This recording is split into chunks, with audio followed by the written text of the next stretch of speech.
Mayo. Kartım ekan. Chop odam ekan. Yo'q, kartam video patlaydi.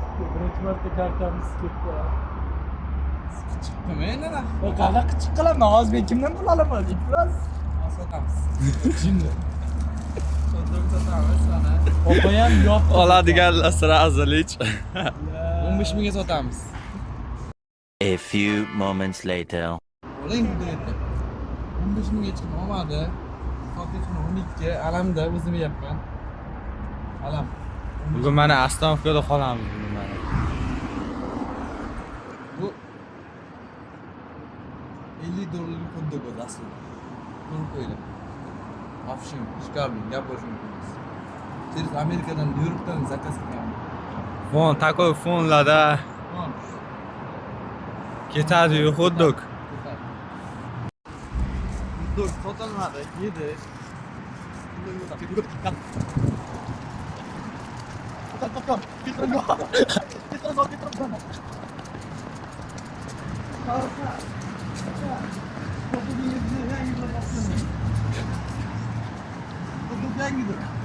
Kuchuk sotilikka hudugini yeb qo'ydim, arazlayapti va yo'lda ketyapti. Arazni yo'qotish kerak. Kommentdagilar kirib bildirib yuboringlar. Sizlardan bitta like va komment qolamiz. Yaxshi bo'lamiz.